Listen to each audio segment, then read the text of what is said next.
Capítulo 23. Aegri Somnia. Al siguiente día, 26, el Nautilus prosiguió su rumbo entre dos aguas, pero con una velocidad notable, que no puedo calcular en menos de 35 millas por hora. Tan pronunciada era la rapidez de su hélice que no podía yo ni contar sus vueltas ni seguirlas. Cuando recordaba que el maravilloso agente eléctrico, después de haber dado movimiento, calor y luz al Nautilus, le protegía también contra los ataques exteriores y lo transformaba en un arca santa, sin peligro alguno de estallar, mi admiración ya no tenía límites, y se remontaba desde el aparato al ingeniero que lo había ideado. Caminábamos directamente hacia el oeste, y el 11 de enero doblábamos el cabo Wessel, situado a los 135 grados de longitud y 10 grados de latitud norte, que formaba la punta oriental del Golfo de Carpentaria. Los arrecifes eran todavía numerosos, aunque no tanto como los de nuestro viaje anterior, y se hallaban marcados en los mapas con perfecta precisión. El Nautilus evitó con facilidad los rompientes de Maney a babor y los arrecifes de Victoria a estribor, situados a los 130 grados de longitud y en ese décimo paralelo que con tanta regularidad seguíamos. El 13 de enero, llegado el capitán Nemo al mar de Timor, tomaba a los 122 grados de longitud conocimiento de esta isla, que tiene 125 leguas cuadradas y está gobernada por unos rajás, príncipes que se suponen hijos de cocodrilos, es decir, oriundos del más elevado origen a que puede pretender el ser humano. Por eso, aquellos escamosos antepasados cundían por los ríos de la isla, donde son objeto de particular veneración. Los protegen, los miman, los adulan, los alimentan, les ofrecen doncellas en pasto, y desgraciado del extranjero que ponga la mano sobre tan sagrados lagartos. Pero el Nautilus no tenía nada que ver con tan asquerosos animales, y sólo fue visible Timor durante un momento, a mediodía, mientras que el segundo fijaba su posición. Asimismo, no hice más que entrever la pequeña isla de Roti, que forma parte del grupo, y cuyas mujeres tienen una fama de belleza muy bien acreditada en los mercados de la Melanesia. Desde este punto la dirección del Nautilus en latitud se inclinó hacia el suroeste, llevando el rumbo al mar de las Indias. ¿A dónde iba a conducirnos el capricho del capitán Nemo? ¿Se dirigiría hacia las costas del Asia? ¿Se acercaría a las playas de Europa? Resoluciones poco probables, tratándose de un hombre que huía de los continentes habitados. ¿Bajaría hacia el sur? ¿Doblaría el cabo de Buena Esperanza y luego el de Hornos para descender después al polo antártico? ¿Volvería por último a sus mares del Pacífico, donde el Nautilus hallaba navegación fácil e independiente? El porvenir nos lo diría. Después de haber costeado los escollos de Cartier, de Ibernia, de Seringapatam, de Scott, últimos esfuerzos del elemento sólido contra el líquido, estábamos el 14 de enero muy distantes de toda tierra. La velocidad del Nautilus se amortiguó singularmente, y muy caprichoso en su andar, ora nadaba en medio de las aguas, ora bogaba sobre su superficie. Durante aquel período de nuestros viajes, el capitán Nemo hizo interesantes experimentos sobre las varias temperaturas del mar a diferentes profundidades. En condiciones ordinarias, estos datos se obtienen por medio de instrumentos bastante complicados, cuyas indicaciones son por lo menos dudosas, ya se trate de sondas termométricas, cuyo cristal se quiebra frecuentemente bajo la presión de las aguas, ya se empleen aparatos fundados en la variación de resistencia de los metales a las corrientes eléctricas. Los resultados obtenidos no pueden comprobarse suficientemente. Por el contrario, el capitán Nemo iba por sí mismo a buscar la temperatura al fondo del mar, y su termómetro, comunicando con las diferentes capas líquidas, le daba inmediatamente y con seguridad el grado apetecido. Así pues, tan pronto sobrecargando sus receptáculos como descendiendo oblicuamente por medio de sus planos inclinados, el Nautilus fue sucesivamente alcanzando profundidades de 3, 4, 5, 7, 9 y 10.000 metros, siendo el definitivo resultado de sus experimentos que el mar ofrece una temperatura permanente de 4,5 grados a la profundidad de 1.000 metros en todas las latitudes. Yo observaba estos experimentos con el interés más vivo, y el capitán Nemo se consagraba a ellos con verdadera pasión. Quería yo a veces atinar el objeto de semejantes observaciones. ¿Sería en provecho de sus semejantes? No era probable porque, tarde o temprano, sus trabajos debían perecer con él en algún mar ignorado, a no ser que destinase para mí el fruto de sus investigaciones, lo cual era suponer que mi extraño viaje tendría un término que yo no divisaba todavía. Como quiera que fuese, el capitán Nemo me dio también a conocer diferentes guarismos que establecían las relaciones de densidad del agua en los principales mares del globo. De esta comunicación saqué una enseñanza personal que nada tenía de científica. Ocurría esto en la mañana del 15 de enero. El capitán, con quien me paseaba en la plataforma, me preguntó si yo conocía las diferentes densidades que ofrecen las aguas del mar. Le respondí negativamente y añadí que la ciencia carecía de observaciones rigurosas acerca de ello. Yo las he hecho, me dijo, y puedo responder de su certeza.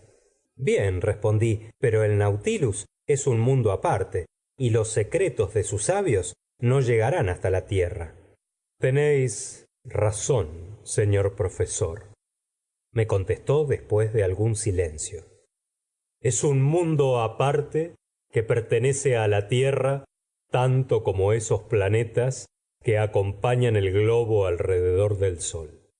Y tampoco serán nunca conocidos para nosotros los trabajos a que se dedican los sabios de Saturno o de Júpiter. Pero, entre tanto, ya que la casualidad ha ligado nuestras dos existencias, os puedo comunicar el resultado de mis observaciones.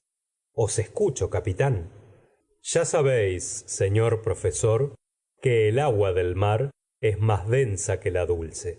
Pero esta densidad no es uniforme, pues si represento por 1 el peso específico de esta última, encuentro 1,28 milésimas para el del Atlántico, 1,26 milésimas para la del Pacífico, 1,30 milésimas para la del Mediterráneo. Ah, dije para mí, también se aventura por el Mediterráneo. 1,18 milésimas para las aguas del mar Jónico y 1,29 milésimas para la del Adriático. Decididamente el Nautilus andaba también por los mares europeos más frecuentados, de lo cual deduje que nos llevaría quizá no muy tarde hacia unos continentes más civilizados. Me acordé que Ned Land recibiría la noticia de esta particularidad con satisfacción muy natural.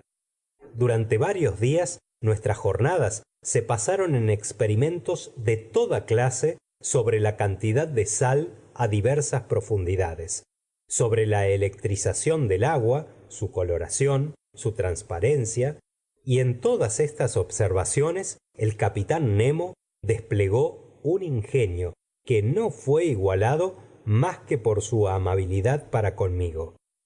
Y después no le volví a ver durante algunos días, quedando como aislado a su bordo. El 16 de enero el Nautilus se mantenía quieto a algunos metros debajo de la superficie de las aguas. Sus aparatos eléctricos no funcionaban y su hélice, inmóvil, lo dejaba bogar a merced de las corrientes. Supuse que la tripulación se ocupaba de reparaciones interiores exigidas por la violencia de sus movimientos mecánicos. Mi compañero y yo fuimos entonces testigos de un espectáculo curioso.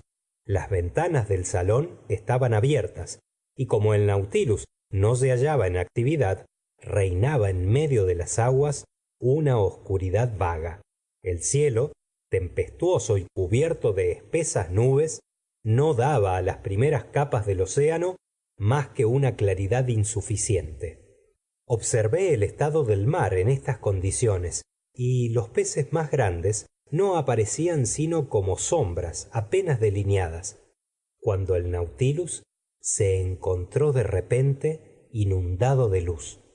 Creí de pronto que se había encendido el fanal, proyectando su brillo eléctrico por la masa líquida, pero me equivocaba, y después de una observación rápida reconocí mi error. Flotaba el Nautilus entre una capa fosforescente que en medio de la oscuridad resplandecía mucho. Era producida por millaradas de animalillos luminosos, cuyo brillo crecía al deslizarse sobre el casco metálico del aparato.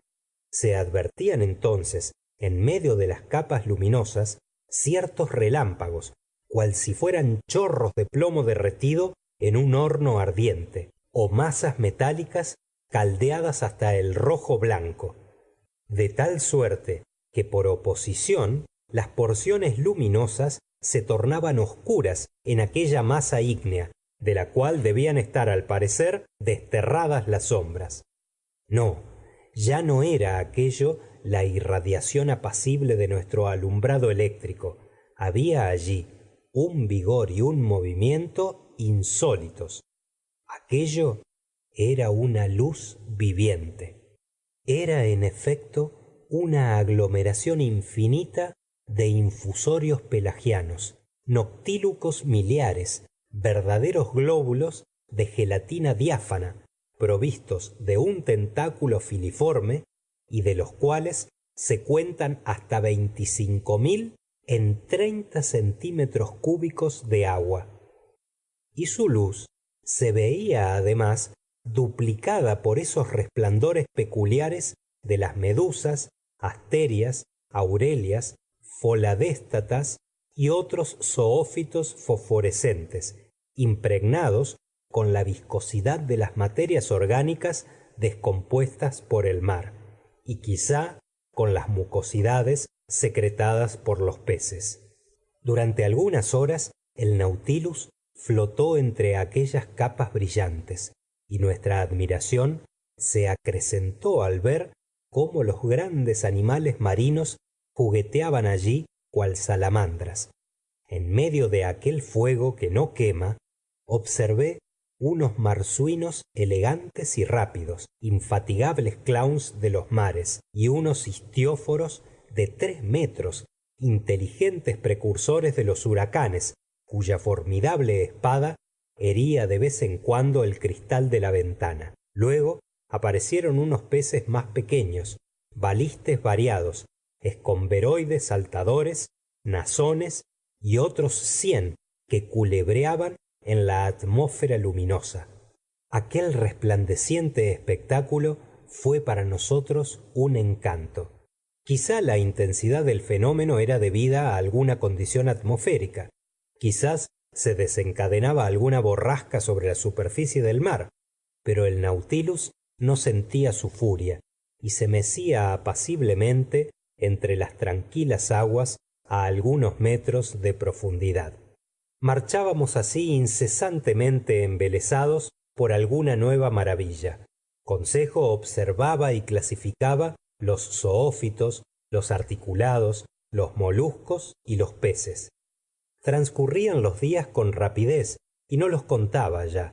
Ned, según su costumbre, trataba de variar la comida ordinaria a bordo, y acostumbrados a nuestra concha, cual verdaderos caracoles, confieso que este hábito se adquiere con alguna facilidad. Natural nos parecía ya aquella existencia, y nos olvidábamos que hubiese una vida diferente en el globo terrestre, cuando vino un acontecimiento a hacernos comprender de nuevo lo extraño de nuestra situación. El 18 de enero se hallaba el Nautilus a los 105 grados de longitud y 15 grados de latitud meridional. El tiempo estaba amenazador y el mar duro y proceloso. Soplaba el viento del este con fuerza y el barómetro, que venía ya bajando desde algunos días atrás, anunciaba una próxima lucha de elementos. Yo estaba en la plataforma en el momento en que el segundo tomaba las medidas de ángulos horarios y aguardaba que, según costumbre, se pronunciase la frase habitual. Pero aquel día fue sustituida por otras palabras no menos incomprensibles. Casi al mismo tiempo vi aparecer al capitán Nemo, cuyos ojos, provistos de un catalejo, se dirigieron al horizonte. Durante algunos minutos el capitán estuvo quieto sin abandonar el punto de mira de su objetivo. Después bajó el anteojo y cruzó unas cuantas palabras con su segundo, que parecía hallarse entregado a una emoción en vano reprimida. El capitán Nemo, más dueño de sí mismo, se mantuvo frío y dirigía al parecer ciertas objeciones, a las cuales contestaba el segundo con seguridades formales. Al menos así lo comprendí por sus ademanes y el acento de sus palabras. En cuanto a mí, había mirado con empeño hacia la dirección observada, sin lograr percibir ninguna cosa. El cielo y el agua se confundían en una línea de horizonte de perfecta claridad. Entretanto, el capitán Nemo se paseaba de uno a otro extremo de la plataforma, sin mirarme y tal vez sin verme. Sus pasos eran firmes, pero menos regulares que de costumbre. Se detenía a veces y con los brazos cruzados sobre el pecho observaba el mar. ¿Qué podía buscar en tan inmenso espacio?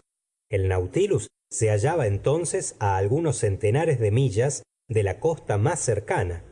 El segundo había vuelto a coger su anteojo y contemplaba obstinadamente el horizonte, yendo, viniendo, golpeando el suelo con el pie y diferenciándose de su jefe por su agitación nerviosa.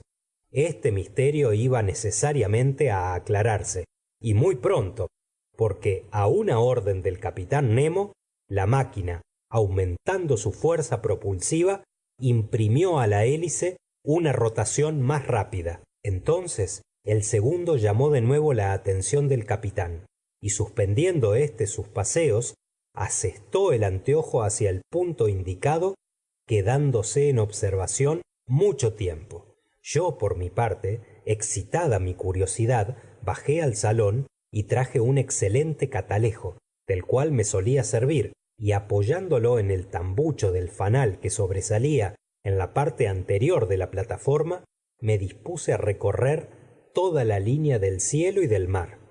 Pero no había aplicado todavía mi ojo sobre el ocular cuando me arrancaron vivamente el instrumento de las manos. Me volví y el capitán Nemo estaba delante y casi desconocido, pues su fisonomía se hallaba transfigurada. Sus ojos brillaban con sombrío fuego y se ocultaban bajo sus fruncidas cejas. Su cuerpo rígido, sus puños cerrados, su cabeza encogida entre los hombros, manifestaban la saña violenta que respiraba toda su persona. No se movía, y mi anteojo, soltado por sus manos, había caído a sus pies. ¿Era yo quien, sin quererlo, había provocado aquella actitud iracunda? ¿Pensaba aquel personaje incomprensible que yo había sorprendido algún secreto prohibido a los habitantes del Nautilus? No, yo no era objeto de aquel odio, porque no me miraba, y su vista quedó obstinadamente clavada sobre el impenetrable punto del horizonte. Por último se dominó, y su fisonomía tan profundamente alterada recobró su acostumbrada serenidad. Dirigió al segundo algunas palabras en lengua extranjera, y luego, volviéndose hacia mí, me dijo con acento bastante imperioso: Señor Aronnax, reclamo la observancia de uno de los compromisos que os ligan conmigo. ¿De qué se trata, capitán? Tenéis que dejaros encerrar vuestros compañeros y vos, hasta que yo juzgue conveniente devolveros la libertad. Sois muy dueño de ello, le respondí, mirándole con fijeza. Pero, ¿puedo dirigiros una pregunta? Ninguna. Ante esta respuesta, nada tenía yo que discutir, sino obedecer, porque la resistencia era inútil. Bajé al camarote ocupado por Ned Land y Consejo, y les di parte de lo resuelto por el capitán. Discúrrase cómo sería recibida esta comunicación por el arponero. Faltó, por otra parte, el tiempo para explicaciones, porque 4 hombres de la tripulación que nos aguardaban a la puerta nos llevaron a la celda donde habíamos pasado la primera noche a bordo del Nautilus. Ned Land quiso reclamar, pero le cerraron la puerta por toda contestación. ¿Me dirá el señor lo que esto significa?, exclamó Consejo. Referí a mis compañeros lo ocurrido y se quedaron tan sorprendidos como yo, sin acertar tampoco a comprender el motivo de la determinación. Yo me entregué a un abismo de reflexiones, sin que pudiera apartarse de mi imaginación la extraña fisonomía del capitán Nemo. Me sentía incapaz de reunir 2 ideas lógicas y me perdía en las suposiciones más absurdas, cuando me sacaron de la meditación las siguientes palabras de Ned Land: «Toma, el almuerzo está servido». En efecto, la mesa estaba puesta, y era evidente que el capitán Nemo había dado esta orden, al mismo tiempo que mandaba apresurar la marcha del Nautilus. ¿Me permitirá el señor que le recomiende una cosa?, dijo Consejo. Sí, muchacho, le respondí. Pues bien, que almuerce el señor, como cuestión de prudencia, porque no sabemos lo que puede suceder. Tienes razón, Consejo. Desgraciadamente, exclamó Ned Land, no nos han traído más que los manjares de bordo. Amigo Ned, replicó Consejo, ¿y qué diríais si nos hubiesen dejado completamente sin almuerzo? Esta razón cortó las recriminaciones del arponero. Nos sentamos a la mesa. La comida fue silenciosa y yo comí poco. Consejo se excedió algo, siempre por prudencia, y Ned Land, a pesar de sus observaciones, no perdió bocado. Terminado el almuerzo, cada uno de nosotros se recostó en un rincón. Entonces el globo luminoso que alumbraba la celda se apagó, dejándonos en profunda oscuridad. Ned Land no tardó en dormirse, y Consejo, con asombro mío, se entregó también a un profundo sopor. Discurría yo cómo se había provocado en él aquella imperiosa necesidad de dormir, cuando sentí que mi cerebro se impregnaba de una pesada torpeza. Mis ojos, que yo me empeñaba en tener abiertos, se cerraban a pesar mío, y me hallaba entregado a una dolorosa alucinación. Evidentemente, con los alimentos que acabábamos de tomar se habían mezclado sustancias soporíficas, y no bastaba la prisión para ocultarnos los proyectos del capitán Nemo, sino que era necesario el sueño también. Noté entonces que las escotillas se cerraban y que cesaba el balanceo producido por las ondulaciones del mar. Se apartaba pues el Nautilus de la superficie, volvía a descender a las capas inferiores del océano. Quise resistir el sueño, pero me fue imposible. Mi respiración se debilitó, sentí que un frío mortal sobrecogía mis miembros, vencidos por la pesadez y paralizados. Mis párpados cayeron sobre los ojos, cual verdaderas cubiertas de plomo, y un sueño mórbido, lleno de alucinaciones, se apoderó de mí. Y las visiones desaparecieron luego, dejándome entregado a un completo anonadamiento.